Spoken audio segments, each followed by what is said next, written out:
السلام علیکم، میں ہوں مس اسیہ میر، یہ آپ میرا دیکھ رہے ہیں یوٹیوب چینل۔ اور اب میں نے پولیٹیکل سائنس سیاسیات جس کو اردو میں کہتے ہیں ADA 1 کا گیسٹ پیپر شیئر کیا ہے۔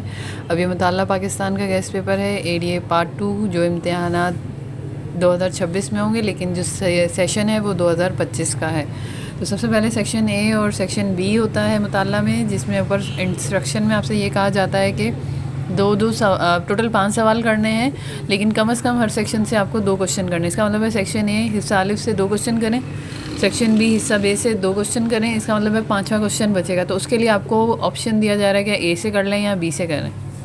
جس سیکشن سے بھی آپ کوشچن اٹیمپٹ کریں گے 5واں، وہ سیکشن آگے مینشن کریں گے اور اس کا کوشچن نمبر وہی ڈالیں گے جو پیپر میں ہوتا ہے۔ تو سب سے پہلے یہ میرا گیسٹ پیپر ہے، جس میں پہلا سوال ہے برصغیر میں مسلم معاشرے کے زوال کے اسباب یا سیاسی اقدار کے خاتمے کی وجوہات۔ انگلش اور اردو دونوں میں ہے۔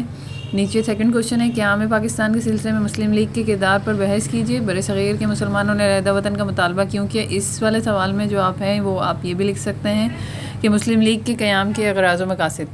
پھر اگلا کوشچن ہے پاکستان ایک نظریاتی ریاست ہے، بحث کریں یا نظریہ پاکستان کی اہمیت۔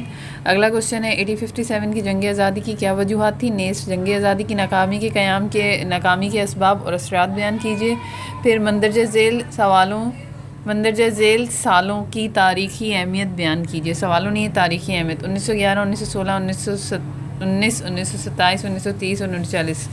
جیسے 1916 میں مسلم لیگ کا قیام عمل میں آیا تھا، اور 1916 میں میثاق لکھنؤ ہوا تھا، مسلم لیگ کا قیام نہیں ہوا تھا۔ 1919 میں تحریک خلافت ہوئی تھی، اسی طرح 1930 میں خطبہ الہ آباد ہوا تھا، 1940 میں قرارداد پاکستان ہوئی تھی۔ تو یہ سارے انسیڈنٹ آپ کے پاس ہوں گے تو وہاں سے دیکھ لیجئے گا۔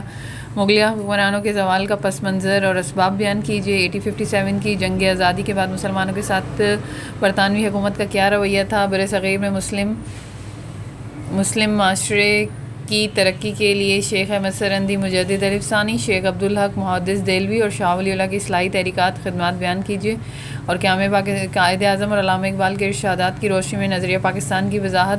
میثاق لکھنؤ اور تحریک خلافت ہندو مسلم اتحاد کا یہ عروج تھا۔ اس سوال کے اندر آپ نے میثاق لکھنؤ اور تحریک خلافت کی اہمیت کو لکھنا ہے، لیکن اس کو اس طریقے سے بنانا ہے کہ وہ اس چیز کو ریپریزنٹ کرے کہ ہندو مسلم اتحاد تھا اس میں۔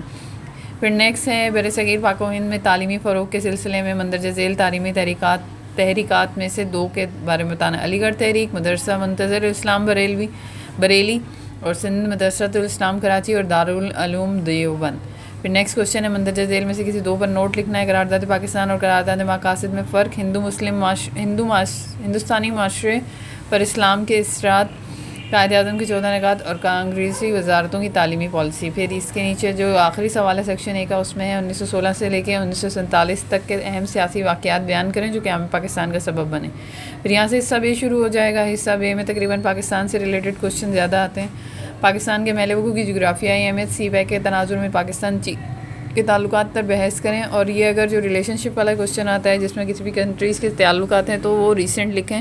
اگر آپ کی بک کا ایڈیشن نیا نہیں ہے اور پرانا ہے تو اس میں پرانی باتیں زیادہ لکھی ہوں گی، تو آپ نیوز وغیرہ سے لے کے اس کو اپڈیٹ کر سکتے ہیں۔ کیا پاکستان کے بعد پیش آنے والے ابتدائی مسائل کی تفصیل؟ کیا زبان کسی قوم کی یکجہتی اور متحد رکھنے میں اہم کردار ادا کرتی ہے؟ پاکستان میں اردو زبان کی اہمیت، پاکستان کی خارجہ پالیسی اور پاکستان میں توانائی کا بحران اور اس کی معیشت پر اثرات۔ 1973 کے آئین کی نمایاں خصوصیات اور خد و خال۔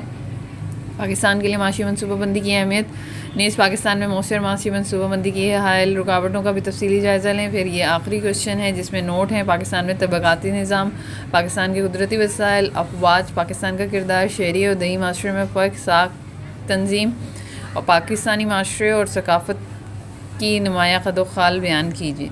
امید ہے یہ آپ کو سمجھ آئے گا۔ میری ویڈیوز کو اپنے فرینڈس کے ساتھ شیئر کریں، میرے چینل کو شیئر کریں، میری ویڈیوز کو لائک کریں، کمنٹ کریں، سبسکرائب کریں۔